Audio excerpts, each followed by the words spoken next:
good, everybody? It's your boy Drifty. This is Catch My Drift Podcast, and I'm back with another video for y'all. I'd like to appreciate everybody that hit that like button, everybody that leave a comment. I do comment back. We can have a whole conversation in my comment box.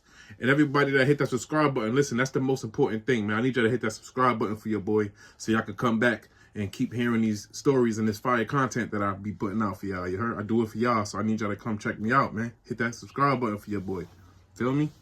So I appreciate y'all. Everybody that's been doing that already, I appreciate y'all. And today's story, I know y'all seen the title, man. I wasn't going to tell the story. I've been fighting myself for like 3 weeks already, trying to figure out if I'm going to tell the story or not.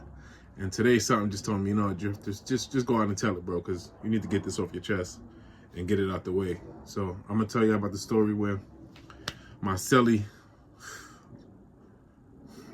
passed in the cell within like 26 hours of being in my cell. He was gone. So I was in the county. I had a little robbery situation going on where it's a long story. I'll tell you in another video about that story, but had a little robbery situation going on, and I was in there for 6 months in the county. And while I was in there, y'all already know, I be staying to myself. I wasn't talking to nobody. Seen a couple homies from my hood. I chopped it up with them a few, but I was to myself in there. I became an orderly. An orderly is somebody who just who has a little more access than the average inmate, who gets to clean certain areas, come out their cell more than the regular inmates, stuff like that. So I was really sticking to myself. I had a phone. I was good, man. My girls sending me money. I was eating good in there. So I was really staying to myself until I say like 2 months into my bed. They put this dude named Roger in my cell. Now, Roger, he was in my cell. When he got in my cell, I had asked him what he's in here for. And he was real like I felt like he was sick. Like he was pale when he came in. He was sweaty. He had bruises on him. And he was just like just one of them type of dudes. So off top, you got to ask them what they in here for. You feel me? You don't want to be in here with no, you know what I'm saying? No. You know what word I'm about to, I don't know what YouTube policies or nothing, so I'm not going to say the word, but you want to be in a cell with none of those type of people, so you got to make sure you ask them. You feel me? So I asked them, and real quick, he was like, I was evading police, and they got me in here for drug possession, and I was evading the police. I was on a little high-speed chase, and they caught me and everything, but I'm in here now. That's what I'm in here now for. I'm like, oh, word? Damn. All right, well, that's what's up. So he get in the county and he's in my cell, and it's crazy. He just instantly, so he didn't come out for no chow. He didn't come out to eat. He didn't come out for any meals. He just was just in the cell in the bed, laying down. I'm like, yo, what's good with your new Celly? I'm like, I don't know, man. Dude looks sick or something. Dude look like you know what I'm saying? I'm about to ask them to get him up out my cell because I don't, you know what I'm saying? I don't know what he got, you know what I'm saying? COVID, I don't know what's good with the bull. I need him out myself though. So I was getting the works of getting to tell him I need a cell change, but that came, I was gonna do that the next morning. So nighttime comes, they lock us in, we all locked in, and dude is just like he's in the I gave him the bottom bunk, I'm on the top bunk. Dude is just in the cell, like in this bottom bunk, like tossing and turning. I put my head down real quick. I'm like, yo, you good, yo? You good? He's sweaty. He got sweat beads all over. He looked pale. He like, yeah, I'm good, man. I'm good. So I'm like, all right. So nighttime. So we get to the, like later in that night, like in the morning, like 2, 3 in the morning, and it's getting worse. Like,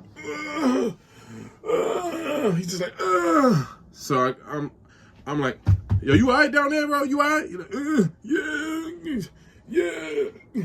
So I'm like, I don't think he's all right, but that ain't my place, you know what I'm saying? He said he's all right, he's sick, I don't want nothing that he's got. So I'm like, all right, bet, he good? He good. So I leave him in there. So I let him sleep, you know what I'm saying? Well, I guess I let him sleep. It subsided, his, like, it was all night type vibe.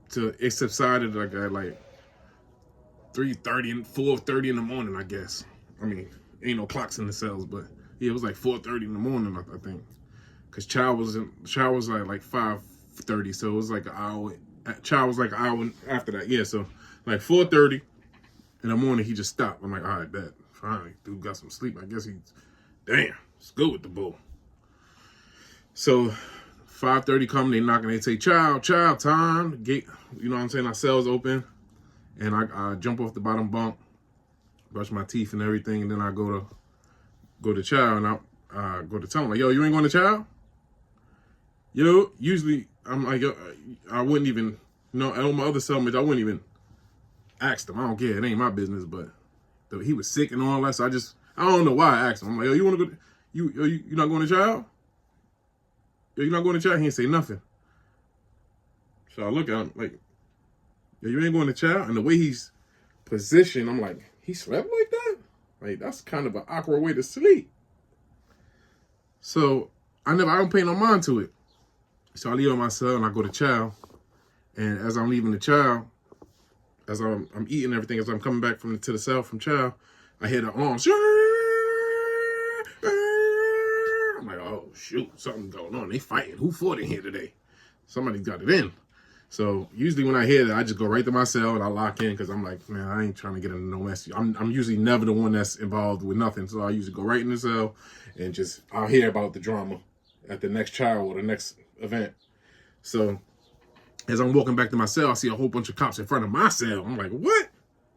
Well, come on, man. What's good, man? What's going on in my cell, man? Come on.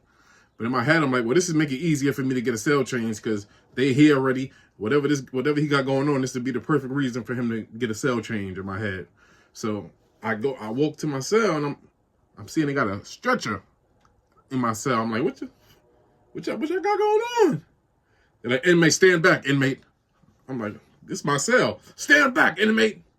So I stand back, and they putting him on a stretcher, and he's unresponsive, stiff. He's in that same position that I seen him sleeping in, that same awkward position that I seen him sleeping in. I'm like, oh man. And come to find out, that dude had swallowed while he was running from the police. He had swallowed a substantial amount of some opioids, we'll say. He swallowed a substantial amount of them, and they finally worked their way into his bloodstream, and your man had OD'd that night in my cell. When he was tossing and turning and making all those moaning and groaning noises, he was OD'ing. And I ain't know nothing about that. When I look back at that story, I'm like, dang, man, if I'd have knew, man, I could have jumped down and screamed for a CO, screamed for a cop, somebody to come help this man. But I didn't, and that stays with me, man. Like, man, was I selfish? Should I just have ran down and did it anyway? Should I ask them for help anyway?